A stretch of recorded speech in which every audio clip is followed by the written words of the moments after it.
I'm going to stay got Madden boy. I got Madden boy. I got Madden boy.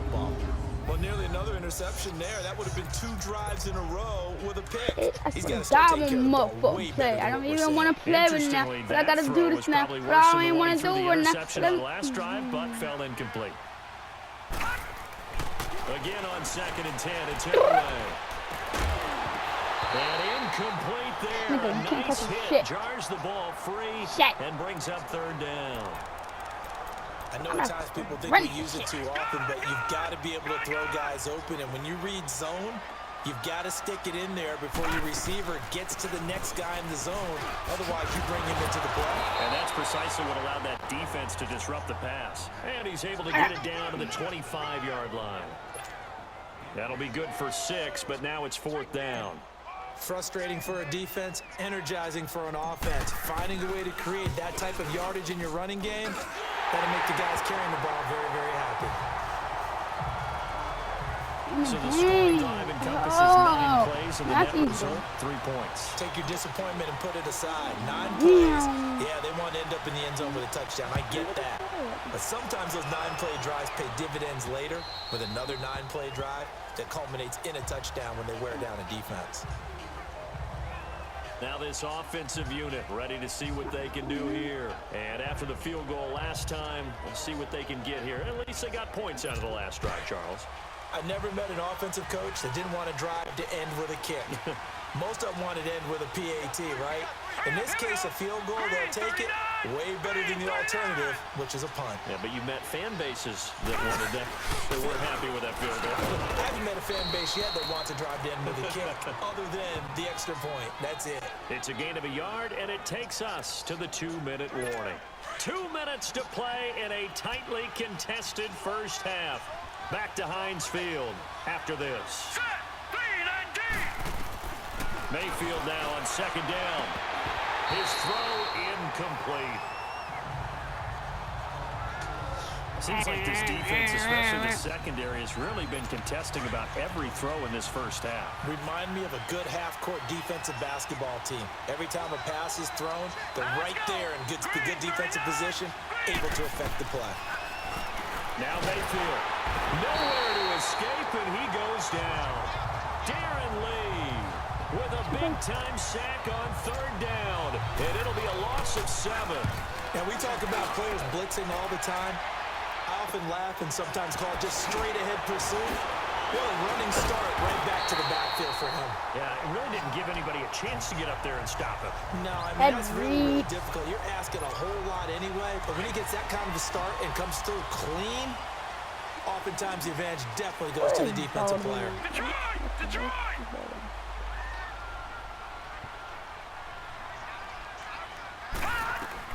On 1st and 10, Elway. And a grab made by Doug Baldwin. 12 yards that time at a Pittsburgh first. Slant route's effective no matter who's running the route and catching the ball.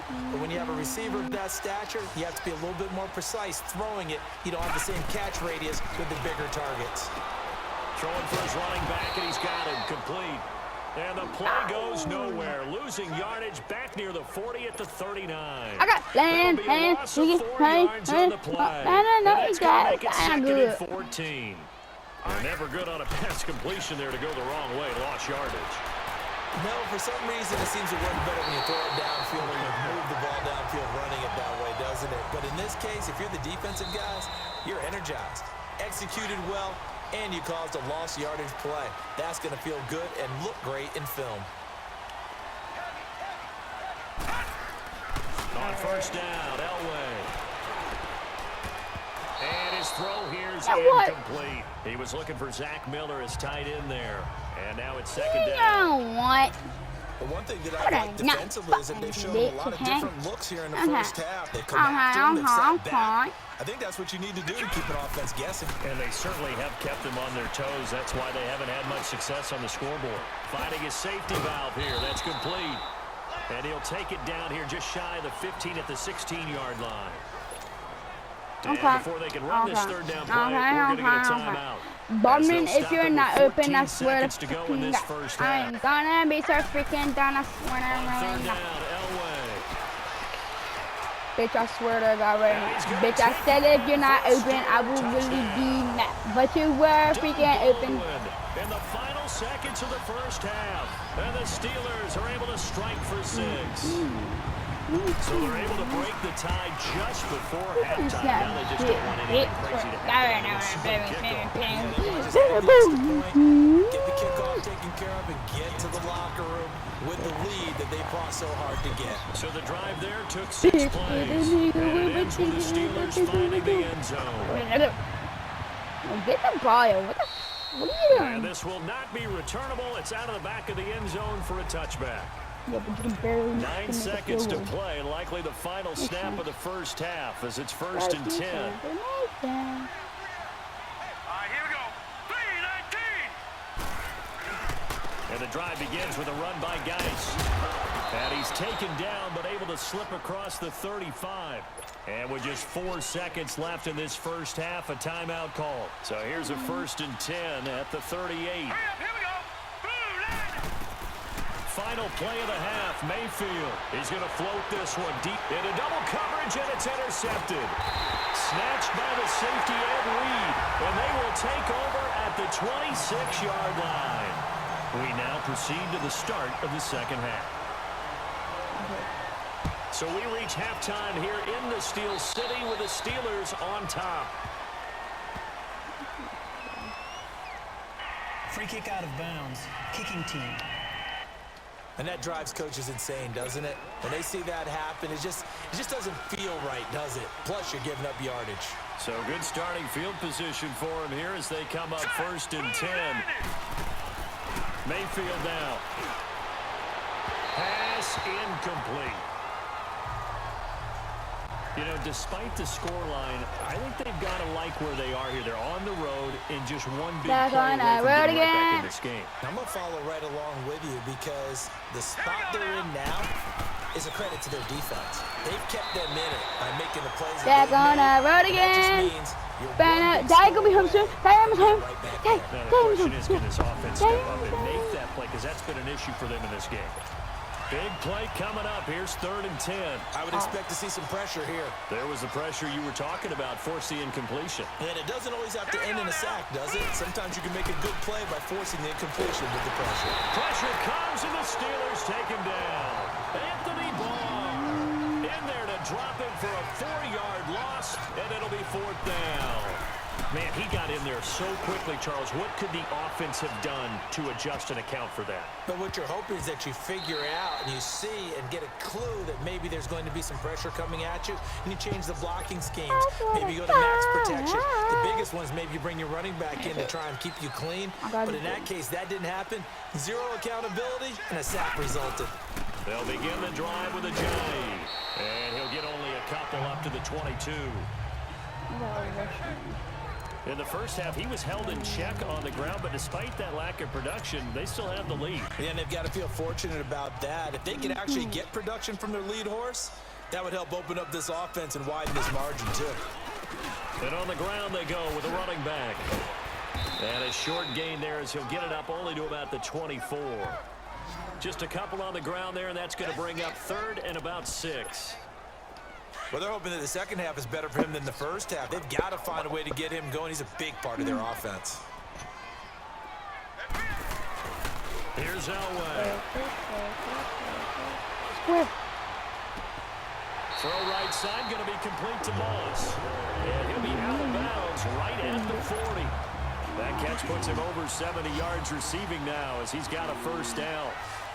Somebody missed an assignment. He was waving his arm saying, hey, I'm wide open. They found him. You think? I mean, he was so wide open. Did you see he was just windmilling like he was Don Quixote or somebody out there?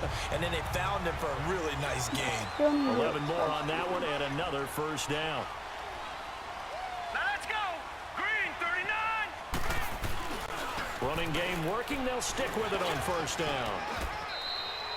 2 yards on the carry there. It'll be 2nd down. They tried a quick hitter inside, but that one was swallowed up because what they're hoping, this big defensive lineman will take the bait and move laterally and open up a crease that they can run through. Didn't happen on that play. And they'll try the ground game here with the running back. And this one goes nowhere. Losing yardage on the play back at the 46. It's a loss of 7. And now it's 3rd down. Now, they struggled to get him rolling on the ground in the first half, and that's sort of continuing here in the 3rd quarter. Yeah, but I don't think it's time to abandon the running game. I would say keep feeding the horse, and I believe he'll eventually reward them, especially as we get deeper in the game. And this time he's able to take it down to the 42.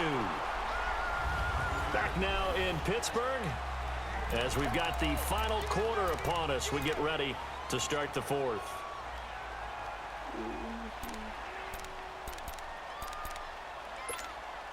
And here's a big one now. Trying to hold this lead. They're going to go for it here on 4th down. They run for it with Ajayi. And boy, is he close. Did he get there? No, they're going to say he's short of the line to gain. Boy, you talk about not playing it safe. Why were they going for it there, Charles? It's got to be a full evaluation of their team. Do they trust their defense in this situation? Maybe they think they've given all they can in this game and they don't have anything left. Do they not trust that the other team's quarterback is just so hot that no matter where they get the ball, they go downfield? Remember when Bill Belichick went for it in that game, right, against Indianapolis on the road, and everybody said, why'd you go for it there? I think he just thought to himself, on the other side, if they get the ball, they're going downfield anyway. He was trying to end the game right there with his own offense. Eluding the pressure right. He'll get 5 out of the scramble. It's 2nd down. The best quarterbacks that ever played the game all wanted to blend in with their teammates and be one of the guys. But sometimes you got to take modesty and put it aside. You're the franchise quarterback, the face of the team, and the guy that leads them to victory. You have to get down and protect yourself and not take hits like that. And they're able to get this one past the 30 down to the 25. On the field. 17 yards on the pickup there. The drive will continue. It's a 1st down. And just a small glimpse there as to why they like this rookie so much. And that's why they lit up a little bit in our meetings with the coaching staff, didn't they? When we talked about him, they did. Yeah, you know, they like his work ethic. You know, this guy's running every route well in the route tree and getting better at it all the time. Really honing his game. They expect a pretty good jump out of him as things continue to move on. 11 more yards that go around. A 1st down as well. I got a kick out of that one, partner. You and I talk often about trying to hide receivers in certain situations. But a guy of his size, you can't really hide him. But the tight end drag route, definitely an effective way to sneak him across the formation for an easy completion and a 1st down. Time for a break. We'll come back for the electrifying conclusion after this. 3-19.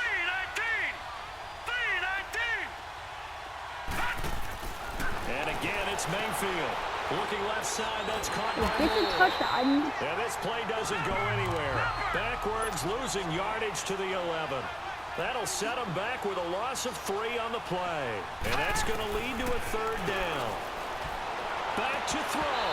And this is going to be incomplete.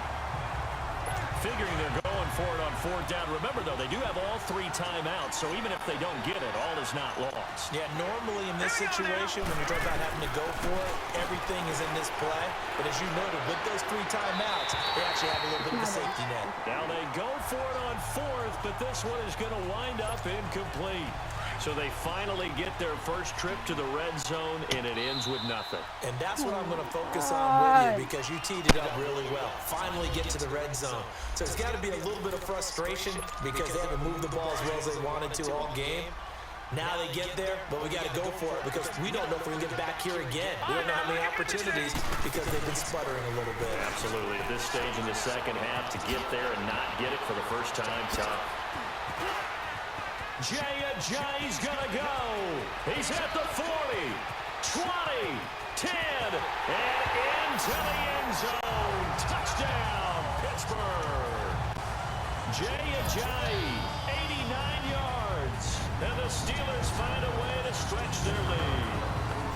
And that run massively increased his production in this game, and now he's over 100 yards. And break out your calculator, partner, because his yards per carry went up significantly, right?